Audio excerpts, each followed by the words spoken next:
O treinamento resistido com restrição de fluxo sanguíneo e baixa carga, deixa eu simplificar para ficar mais fácil você entender. A musculação com restrição de fluxo sanguíneo e carga baixa é uma técnica, uma estratégia de treinamento que se caracteriza pela oclusão parcial ou total do fluxo sanguíneo nos membros superiores ou nos membros inferiores. E o objetivo dessa técnica de treinamento é promover ganhos significativos na massa muscular, principalmente daquelas pessoas que não toleram utilizar cargas altas, ou por lesão, ou por problemas de mobilidade, ou qualquer outro motivo.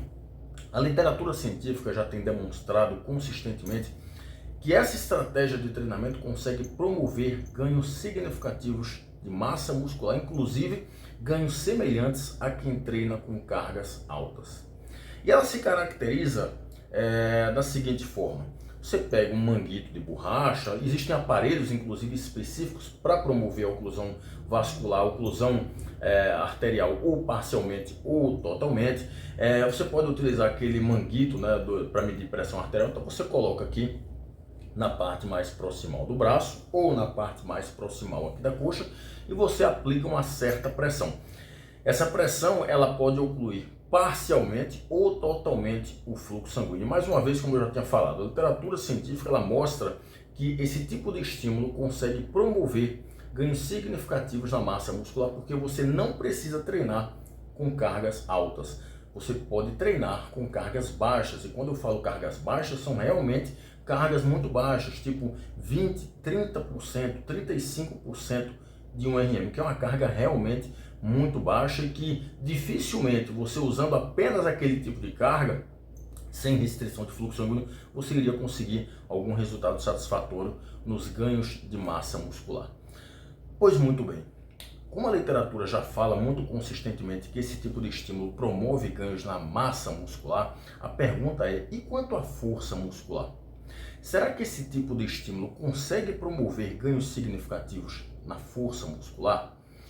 Bem, eu começo te respondendo dizendo o seguinte: a literatura científica ela é muito contraditória quando nós falamos em treinamento resistido, musculação, realizada com restrição de fluxo sanguíneo e baixa carga nos ganhos de força muscular. E o que são resultados contraditórios? Significa que alguns estudos mostram que não, a restrição de fluxo sanguíneo com baixa carga não promove ganhos significativos na força muscular, porque quando nós falamos em força muscular, carga mecânica é mais importante, ou seja, eu preciso treinar com mais carga, com mais peso. Inclusive eu sou muito adepto dessa explicação, ela tem mais plausibilidade biológica. No entanto, também existem estudos mostrando que o treinamento resistido, realizado com restrição de fluxo sanguíneo e baixa carga, consegue promover ganhos significativos na força muscular. E aí eu te explico lá no finalzinho do vídeo porque provavelmente esse tipo de estímulo de treinamento, mesmo com carga baixa, consegue promover ganhos significativos na força muscular. Porque antes eu preciso te mostrar esse estudo aqui, que foi publicado por pesquisadores chineses. E esse estudo ele foi publicado no ano 2022, portanto no ano retrasado. Foi uma revisão sistemática e meta-análise, onde eles pegaram 11 estudos que investigavam exatamente isso, ou seja, o papel do treinamento resistido, realizado com restrição de fluxo sanguíneo e carga baixa nos ganhos de força muscular, mas eles não investigaram só os ganhos de força, mas principalmente os ganhos de força. Eles também verificaram ganhos na massa muscular, tá? E aí, juntando esses 11 estudos, dava um total aí de 325 participantes de meia idade. Esses indivíduos tinham mais de 55 anos ali, então tinham indivíduos de meia idade, mas também tinham idosos. Eles queriam ver o papel desse tipo de treinamento, desse tipo de estímulo nos ganhos de força muscular e massa muscular nos membros inferiores, que é um ponto muito importante quando nós pensamos em pessoas nessa faixa etária, pessoas de meia idade, pessoas idosos, né, que precisam ganhar massa muscular e força na região inferior do corpo, né, nos membros inferiores.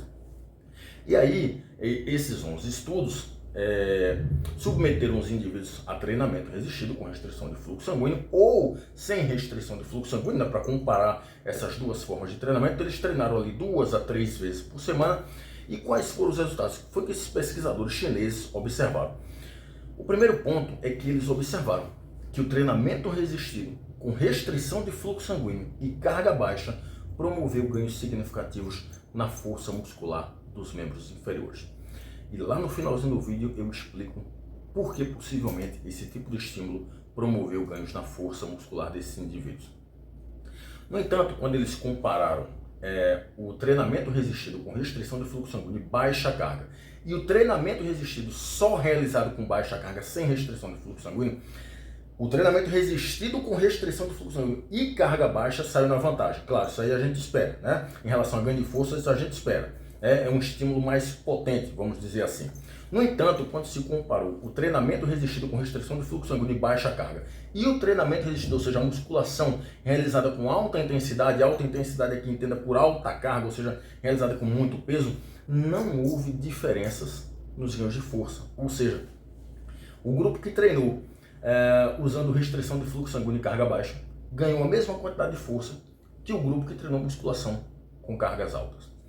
Quando foi se comparar ali a frequência semanal, treinar 3 vezes por semana teve superioridade nos ganhos de força quando comparado com os estudos que utilizaram apenas 2 vezes por semana. Isso nos diz, provavelmente, que ter um volume semanal maior de treinamento com restrição de fluxo sanguíneo e baixa carga seria interessante para ganhos na força muscular.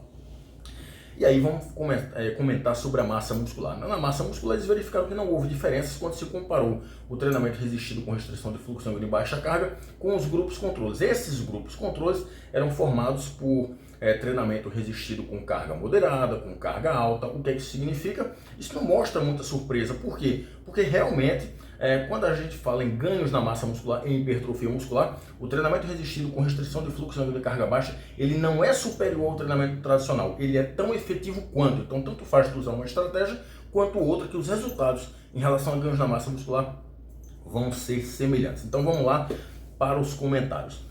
Em primeiro lugar, por que possivelmente o treinamento resistido à musculação realizada com restrição de fluxo sanguíneo e carga baixa promoveu ganhos significativos na força muscular? Os autores comentam que esse tipo de estímulo, quando você faz a oclusão do fluxo sanguíneo e você gera um estresse metabólico ali e um ambiente hipóxico, ou seja, um ambiente com baixa quantidade de oxigênio, você consegue promover um maior recrutamento de fibras musculares do tipo 2.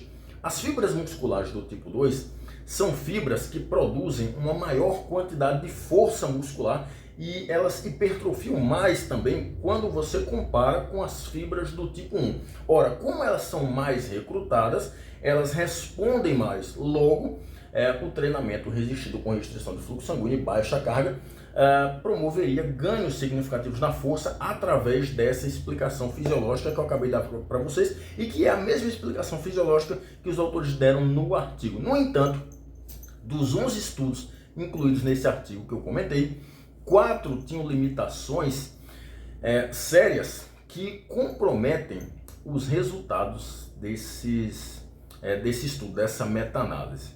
E aí você me pergunta, então, o treinamento resistido com restrição de fluxo sanguíneo, ele promove ou não ganhos de força? Eu ainda teimo em afirmar que a literatura científica é contraditória nos seus resultados, o que significa que existem vários estudos mostrando que não, ele não é superior em promover ganhos significativos na força. Aliás, ele nem promove ganhos significativos na força. No entanto, também existem estudos mostrando que esse tipo de treinamento promove ganhos significativos na força muscular. No entanto, esses estudos apresentam limitações, essas limitações podem comprometer os resultados desses estudos. Enfim, eu como um cara bem tradicional, eu prefiro utilizar os métodos tradicionais de treinamento, ou seja, utilizar o treinamento com carga moderada, o treinamento resistido da musculação com carga moderada, com carga alta, porque esses métodos de treinamento tradicionais, acreditem, eles funcionam.